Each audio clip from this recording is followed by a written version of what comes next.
ब्रह्मानन्दं परमसुखदं केवलं ज्ञानमूर्तिं द्वन्द्वातीतं गगनसदृशं तत्त्वमस्यादिलक्ष्यम् एकं नित्यं विमलमचलं सर्वधी साक्षिभूतं भावातीतं त्रिगुणरहितं सद्गुरुं तं नमामि। भावातीतं त्रिगुणरहितं सद्गुरुं तं नमामि। परमात्माको अनुकम्पाले प्राप्त भएको शुभ अवसर, यस शुभ घडीमा हामी भगवत चिन्तनमा लागिरहेका छौँ। नेपालको एकमात्र धार्मिक टेलिभिजन भक्ति दर्शन टेलिभिजनको माध्यमबाट हामी सबै भगवत चर्चा र भगवत चिन्तनको साथ सत्सङ्गको कार्यक्रममा सम्मिलित भएका छौँ। जो जहाँ हुनुहुन्छ सबै दर्शकवृन्दहरू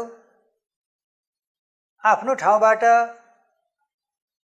एकछिन भए पनि मनलाई शान्त गरेर चित्तलाई शान्त गरेर भगवत चिन्तनमा लाग्ने यो शुभ अवसर भएको हुँदा सबैले यसलाई ध्यान दिएर श्रवण गर्नुहुनेछ र श्रवणपछि मनन गर्नुहुनेछ र मननपछि धारणा गर्नुहुनेछ, स्मरण गर्नुहुनेछ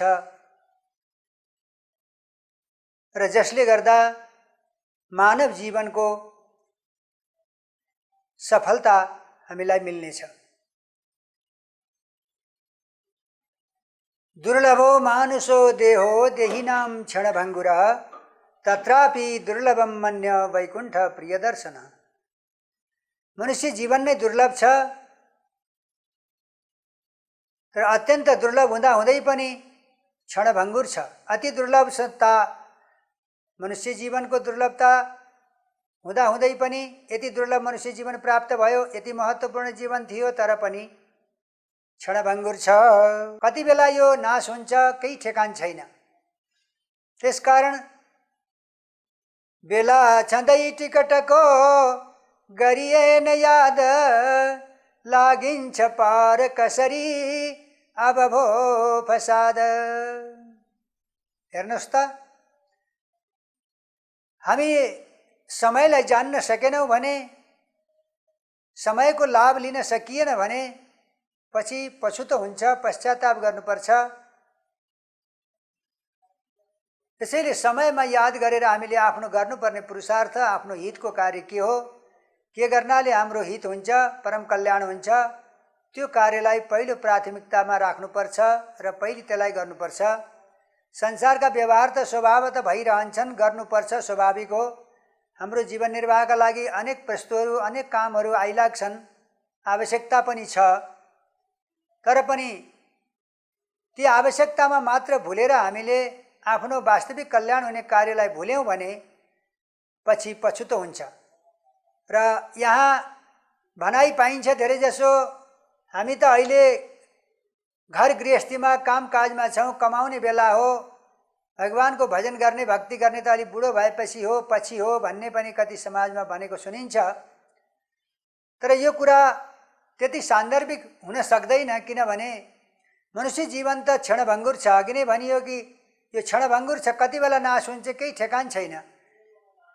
हामीले भविष्य जान्न सक्दैनौँ, एकछिनपछि के हुन्छ त्यो थाहा छैन र हाम्रो जीवन भोलिसम्म रहन पनि सक्छ, नरहन पनि सक्छ, यसमा कुनै ग्यारेन्टी छैन, निश्चित छैन। त्यसैले शुभ कार्यलाई पछाडि राखेर अरूलाई प्राथमिकता दिनु भनेको हामीले आफ्नो जीवनको मूल्यलाई नजान्नु हो। त्यसैले अरू कार्य त स्वभावतः भइरहन्छन्, कार्यमा कुनै पश्चाताप गरिरहनु पर्दैन।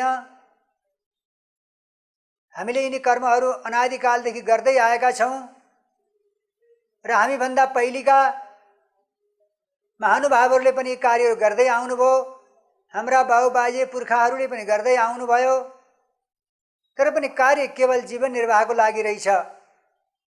यस कार्यबाट वास्तवमा हामीलाई सुख पाइने आनन्द मिल्ने रहेनछ भन्ने कुराको हामीलाई ज्ञान हुनुपर्छ। हामीले सांसारिक भौतिक वस्तुबाट नै आनन्द प्राप्त गर्ने उद्देश्य गरिरहेका छौँ र यो उद्देश्य हाम्रो पूर्ति कहिल्यै हुँदैन, कसैको भएन, त्यसकारण हाम्रो पनि हुँदैन। इतिहास हेरौँ र अनेक प्रकारका दर्शन शास्त्रहरूलाई, धार्मिक ग्रन्थहरूलाई हेरेर बितेका इतिहासका पानाहरू हेर्दा सबैको जीवन यस्तै प्रकारले बितेको पाइन्छ। हामीले संसारबाट सुख प्राप्त गर्नको लागि र संसारका धन्दाहरू कार्यहरू पुरा गर्नको लागि सधैँभरि दौडिरहेका छौँ, खटिरहेका छौँ र हामीले भन्छौँ कि यो कार्य पुरा गरेपछि मेरो अभिष्ट पुरा होला, मेरो इच्छा पुरा होला, मलाई सुख मिल्ला, आनन्द मिल्ला, यही सोचेर नै त हामीले त्यो कार्यमा दौडिरहेका छौँ। एकछिन पनि विश्राम गर्न नपाएर हामी दौडिरहेका छौँ, कार्य सक्नको हतारमा छौँ, तर काम चाहिँ सकिनेवाला रहेनछ। हाम्रा पुर्खाहरू, बाबुबाजेहरू सबै भन्नुहुन्थ्यो यो काम सक्ने, त्यो काम सक्ने, त्यो काम सक्ने, यसै गर्दा गर्दै जीवन सकियो। काम सक्ने भन्दा भन्दै कामले हामीलाई सकिहाल्दो रहेछ, काम हामीले सक्ने होइनछ। हामीले काम सकेर सकिने रहेनछ भन्ने कुरा जान्नुपर्ने भयो। काम सकिने भए पहिलेका मानिसहरूले गरेका कामहरू सकिसक्नुपर्ने, अब अहिले हाम्रो समयमा कामै नहुनुपर्ने, अथवा हामीले गरिसकेपछि पछाडि हाम्रा सन्ततिहरूलाई काम गर्ने काम नहुनुपर्ने। तर काम त यथावत छँदैछ, विशेषतः झन् बढी हुँदैछ। पहिलेभन्दा पनि अझ कार्यव्यस्तता मनुष्यमा धेरै देखिन्छ। पहिलेका मनुष्यहरूमा यति व्यस्तता थिएन, यति हतार थिएन काम सक्नको लागि, सहजसँग जीवनयापन गरेको पाइन्छ। तर अहिलेका मानव समाजमा हेर्ने हो भने धेरै कामहरू छन्, धेरै हतार छ, एकछिन पनि फुर्सद छैन, मानिस साह्रै व्यस्त छ, खाना खानलाई समय निकाल्न पनि गाह्रो छ। यस्तो हतार किन होला? काम सक्न भनेर गरेको हतार हो, तर काम खै कसले सक्यो र हामीले सक्ने हो? कामले हामीलाई सक्ने रहेछ भन्ने कुरा जान्नु पर्यो।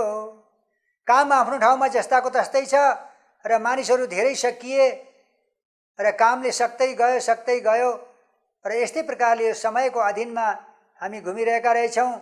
त्यसैले हामीले अब यो काम सक्ने मात्र उद्देश्य नगरेर वास्तवमा हाम्रो मुख्य काम के हो त्यसलाई जान्नुपर्ने आवश्यक छ र परमात्मातर्फ उन्मुख भएर मानव जीवनलाई सफल गर्नको लागि सत्सङ्गको आश्रय र सद्ग्रन्थको आश्रय गरेर, सज्जनहरूको सङ्गत गरेर हामीले मानव जीवनलाई सफल बनाउने प्रयत्नमा लाग्नुपर्ने आवश्यकता देखिन्छ। यसै विषयमा कर्म, उपासना र ज्ञान तीनवटा विषय हाम्रो अगाडि छन्, अथवा मनुष्य जीवनको लागि तीनवटा मार्ग छन्। कर्म मार्गद्वारा पनि हामीले जीवनको उत्थान गर्न सक्छौँ, मानव जीवनको कल्याण गर्न सक्छौँ। भक्ति मार्गबाट पनि गर्न सक्छौँ, ज्ञान मार्गबाट पनि कल्याण गर्न सक्छौँ। तीनैवटै मार्ग मनुष्य जीवनको लागि छन् र यदि जानेर गरियो भने कर्म मार्गबाट पनि हाम्रो कल्याण हुन सक्छ, हामीले हाम्रो भविष्यलाई उज्जवल गराउन सक्छौँ। हुन त कर्मलाई भनिएको छ, कर्मद्वारा बाँधिएको छ सबै प्राणी। कर्मको वासनामा बाँधिएर हाम्रा अनन्त जन्म हुन्छन्। जन्म कर्म यो संसारको नियम छ, अनादिकालदेखि चलिरहेकै छ। हरेक प्राणीहरू कर्मको बन्धनमा परिरहेका छन् र हामी पनि कर्मजालमा परेर जन्म मृत्युको चक्कर भोगिरहेका छौँ। जहाँसम्म कर्मको बन्धनबाट छुटकारा मिल्दैन तबसम्म हामी सधैँ यस 84 को चक्करमा घुमिरहनु पर्ने बताइएको छ। र कर्मजालबाट छुट्नको लागि कर्मलाई बुझ्न जरुरी छ। कर्म त स्वभावत भइरहन्छ, कर्म नगरिकन हाम्रो जीवन चल्दैन, कर्म गर्नै पर्छ। र हामीले स्वभावले कर्म भइरहेको छ, वाणीले बोल्ने काम गरिरहेको छ, आँखाले देख्ने कर्म गरिरहेको छ, कानले सुन्ने कर्म गरिरहेको छ, नाकले गन्ध जान्ने कर्म गरिरहेको छ, जिब्राले रस जान्ने कर्म गरिरहेको छ, छालाले स्पर्श जान्ने कर्म गरिरहेको छ, खुट्टाले हिँड्ने, हातले काम गर्ने आदि इत्यादि सबै इन्द्रियहरूले आफ्नो आफ्नो कर्म गरिरहेका छन्। कर्म गर्नको लागि कुनै विशेष साधन अपनाउनु पर्दैन। स्वभावतः परमात्माले यो व्यवस्था मिलाइदिएको छ। प्रकृतिको स्वभाव अनुसार कर्म भइरहन्छ। तर भइरहेको कर्ममा हामीले भन्छौँ कि यो त मैले गरेको हो, कर्म म बिना हुँदैन, म नै यो कर्मको कर्ता हुँ, म यसको मालिक हुँ, मैले नै कर्म गरेको छु, मैले पुरुषार्थ गरेँ, मैले धन सम्पत्ति जोडेँ, मेरा परिवार हुन्, मैले बनाएको आदि इत्यादि कर्मप्रति अभिमान गरेर आफूलाई कर्ता भावमा राखेर अभिमान गरिरहेकै हुन्छ।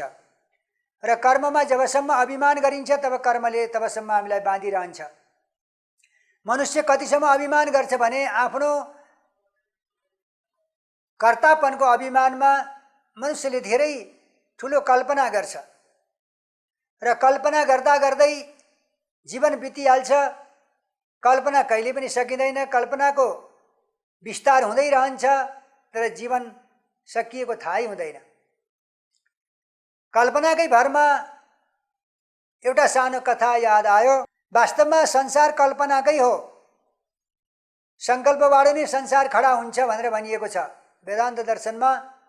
केवल यो सारा जगत जो हो यो सङ्कल्प मात्र हो। परमात्मादेखि अर्को वस्तु केही छैन, तर त्यही परमात्मामा मायाद्वारा देखिएको यो सङ्कल्पात्मक सृष्टि हो भनेर भनिन्छ। र हुन पनि यथार्थमा विचार गरेर हेर्दा हाम्रो सङ्कल्पबाटै यो सारा संसार खडा भएको छ। बिना सङ्कल्प संसार खडा हुँदैन। जुनसुकै कार्य गर्नको लागि पनि पहिले हामीले सङ्कल्प गर्नुपर्छ र सङ्कल्प गर्दा गर्दा एउटा आशा र तृष्णाको भरमा मनुष्य दौडिरहेको छ।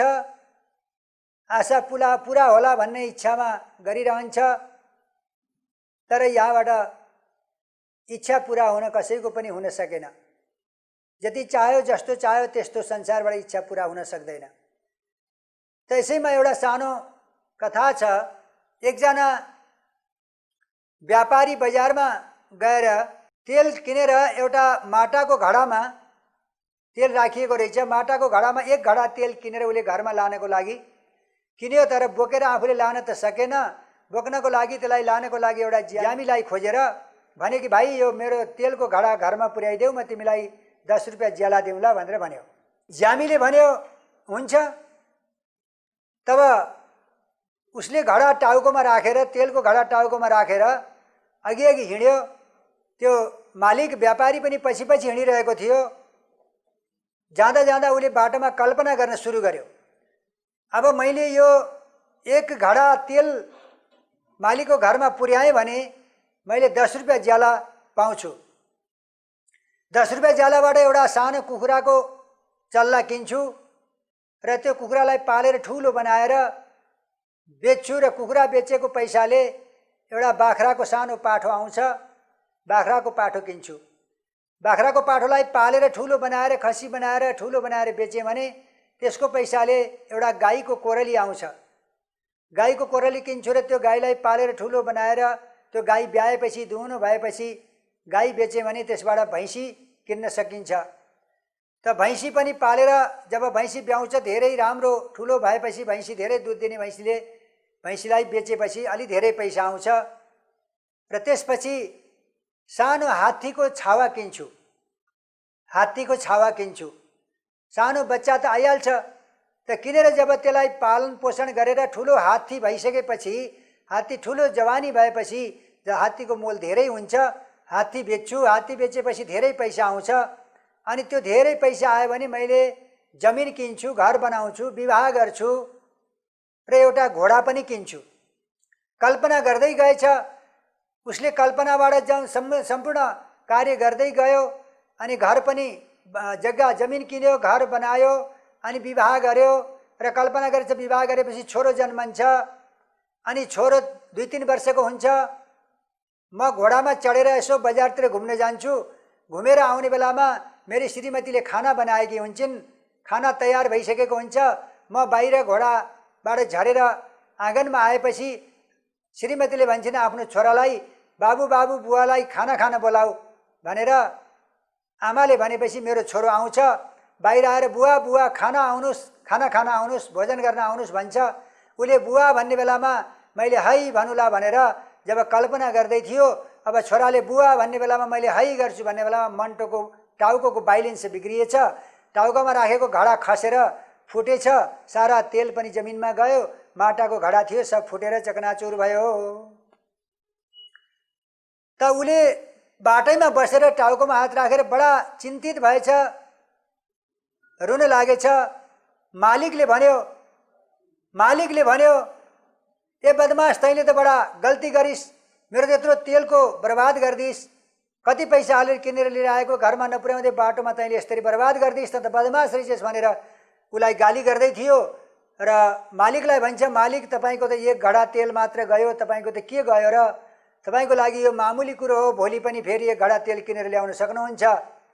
तर मेरो त सारा गृहस्थी गयो, जग्गा गयो, घर गयो, श्रीमती, छोरो, परिवार जे जति थियो मेरो सारा गृहस्थी सब सखाप भयो भनेर टाउकोमा हात राखेर रुन लाग्यो। र मालिकले भन्यो, कसरी तेरो सारा व्यवहार गयो भन्दा उसले सबै भन्यो।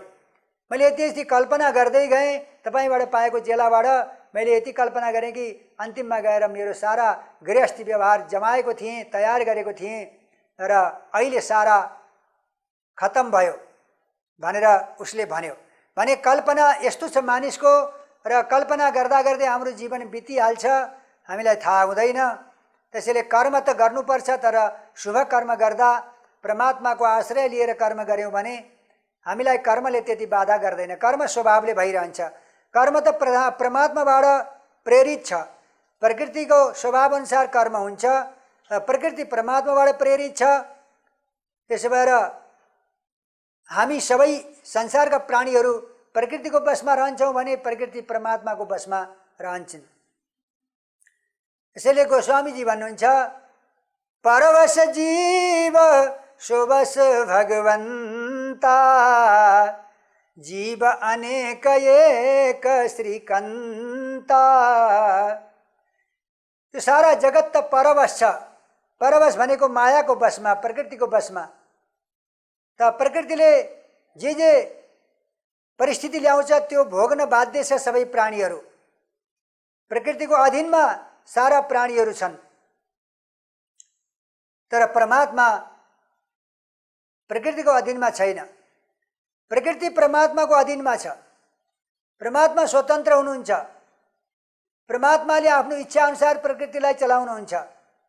प्रकृतिले परमात्माको आदेश र निगाहमा इशारामा संसारको चक्रलाई, संसारको कार्य गरेर यो सारा संसार चलाइरहेकी छन्। प्रकृति भनेकै भगवानको इच्छा हो, भगवानको माया हो, र भगवानको माया भगवानको इच्छा अनुसार चल्दछ। त्यसैले यो संसार भगवत मायाको अधीनमा छ। परवश जीव सोबस भगवन्ता, भगवान सोबस हुनुहुन्छ। उहाँ आफ्नो इच्छाले लीला गर्नुहुन्छ। उहाँ माथि शासन गर्नेवाला कोही छैन। ऊ सर्वकर्ता हो, सर्वशक्तिमान हो, सम्पूर्ण अनन्त ब्रह्माण्डको मालिक हो, र उसैको इच्छामा यो जगत चलेको छ र उसको मायाको इच्छाको बसमा छ। त्यसैले परमात्मा एक छ र अनेक बनेर संसारको लीला गरिरहेको छ। यसैलाई हामीले नजान्नाले आफ्नो भिन्नत्व अभिमान, कर्तृत्व अभिमान गरेर हामीहरू अभिमानमा बाँधिएका छौँ, कर्ममा बाँधिएका छौँ। त्यसकारण कर्म, विकर्म र अकर्म तीन प्रकारको कर्मको अवस्था बताइएको छ। कर्म भनेको स्वभावतः हुनेवाला कर्म सबै प्राणीले गरिरहेका हुन्छन्। जति पनि प्राणीहरू छन् सबैबाट कर्म भइरहन्छ। खाने, हिँड्ने, बस्ने, डुल्ने, सुत्ने, उठ्ने, मलमूत्र त्याग्ने, भोजन गर्ने, निन्द्रा, यी सबै कार्यहरू सबै प्राणीमा हुन्छन्। र यी कर्महरू नचाहेर पनि भइरहन्छन्। त कर्म गरेर रहनु यो कर्मको एउटा अवस्था छ, र त्यही कर्ममा अभिमान गरेर प्राणीहरू बाँधिरहेका छन्। र अर्को विकर्म छ, जो निषिद्ध कर्महरू, नगर्ने कर्म, गर्न नहुने भनेर जसलाई निषेध कर्म भनिन्छ। वेदमा विधि कर्म र निषेध कर्म दुईटा कर्महरू छन्। एउटा शुभ कर्म जो गर्नुपर्ने कर्महरू हो, र अर्को गर्न नहुने कर्म जो निषेध कर्म, चोर्नु, ढाँट्नु, ठग्नु, अर्कालाई दुःख दिनु, नराम्रा कामहरू गर्नु, यो नगर्नु भनिएको छ शास्त्रमा। जुन नगर्ने कर्म हुन् त्यसलाई निषेध कर्म भनिन्छ, र त्यस्ता विपरीत कर्म गर्नेलाई विकर्म भनिन्छ। र कर्म स्वभाव सबैले गरिरहेका हुन्छन्, त्यसमध्ये शुभ कर्म गर्नु उत्तम कुरो हो र विकर्म भनेको निषिद्ध कर्महरू गर्नु। र यी दुवै कर्म प्राणीबाट भइरहेका हुन्छन् विशेषतः, तर योभन्दा उत्तम भनेको अकर्म भाव हो। अकर्म भावमा रहेर कर्म भयो भने त्यसबाट हामीलाई कर्मले बन्धन गर्दैन। कर्मद्वारा नै हामीले आफ्नो कल्याण गर्न सक्छौँ। त्यसैले भगवानले गीतामा कर्मको विशेष राम्रोसँग व्याख्या गर्नुभएको छ। र कर्म अकर्म भावमा पुग्न सकियो भने अकर्मद्वारा गरिने भएका स्वभावले भएका कर्महरू हाम्रो बन्धन हुँदैनन्, किनभने कर्ममा हाम्रो कर्तृत्वपना हुँदैन, अभिमान हुँदैन, कर्ताभाव हुँदैन। अनि त्यो कर्म परमात्माबाट भइरहेको छ, स्वभावतः प्रकृतिबाट भइरहेको छ भन्ने जानेर हामी कर्मको अभिमानदेखि अलग भयौँ भने अनि हामीले कर्मलाई बाधा गर्दैन, कर्मले हामीलाई बाधा गर्दैनन्। र कर्मले बाधा नगरेपछि शुभ कर्मद्वारा हामी त्यस प्रकारको भावमा पुग्न सक्यौँ भने अनि परमात्माको भक्तिको प्राप्ति हुन्छ, प्रादुर्भाव हुन्छ। भगवत भक्तिको प्रादुर्भाव भयो भने हृदयमा दया, करुणा, क्षमा, परोपकार, सरलता, प्रेम भाव, पारस्परिक सद्भाव यस्ता प्रकारका सद्गुणहरू आउँछन् र परमात्मातर्फ दिन प्रतिदिन हाम्रो भावना नजिक हुँदै जान्छ। त्यसलाई भनिन्छ भगवत भक्ति। भक्तिद्वारा विशेषतः कलिकालमा भक्ति मार्ग नै सबै मनुष्यको लागि सुलभ मार्ग हो। परमात्मालाई प्राप्त गर्ने मार्ग कर्म मार्ग र भक्ति मार्ग अनि ज्ञान मार्ग, यी तीनटा मार्गमध्ये भक्ति मार्ग सरल मार्ग मानिन्छ, सबैले गर्न सकिने र सबैको भावनाद्वारा गरिने मार्ग यो भक्ति हो। र भगवान भक्तिबाट नै प्रसन्न हुनुहुन्छ। अरू सबै पुरुषार्थबाट परमात्मालाई प्रसन्न गर्न गाह्रो छ। हामीले परमात्मालाई दिएर केही प्रसन्न गर्न सक्दैनौँ, किनभने सारा वस्तु परमात्माको हो। परमात्माकै वस्तु परमात्मालाई दिएर हामीले के प्रसन्न गर्नु, परमात्मालाई के चढाउनु? जे जति वस्तु छ त्यो त सबै परमात्माकै हो। तर पनि भावअनुसार हामीले परमात्माको सेवा पूजा गर्छौँ, अनेक प्रकारको प्रसादी अर्पण गर्छौँ, भोग लगाउँछौँ। यो स्वभावतः एउटा गरिने एउटा प्रक्रिया हो, आफ्नो भावलाई प्रदर्शन गरिएको हुन्छ। तर पनि यथार्थमा भगवानमा प्रेम चाहिन्छ। प्रेमद्वारा गरिएको छ भने भगवानले सबै वस्तु स्वीकार गर्नुहुन्छ। यदि प्रेम छैन भने भगवानले स्वीकार गर्नुहुन्न। पत्रम पुष्पम फलम तोयम यमे भक्त्या परेक्षति। त प्रेमद्वारा यदि अर्पण गरिएको छ भने भगवानलाई पत्र, पुष्प, फल, जल जे दिन सके पनि परमात्माले स्वीकार गर्नुहुन्छ, प्रसन्न हुनुहुन्छ। यदि परमात्माप्रति हामीले प्रेम भाव राख्न सकेनौँ, वास्तवमा परमात्मामा त्यो प्रेम सम्बन्ध भएन भने हामीले परमात्मालाई प्रसन्न गर्न गाह्रो छ, अरू पुरुषार्थबाट हुँदैन। र भनिएको छ व्यादस्य चरणम ध्रुवस्य च भयो विद्या गजेन्द्रस्य का जातिर्विदुरस्य यादवपते रुग्रस्य किं पौरुषम कुब्जाया कमनीय रूपमधिकं किं तद् सुदाम्नो धनम भक्त्या तुष्यति केवलं न च गुणैर्भक्ति प्रियो माधव।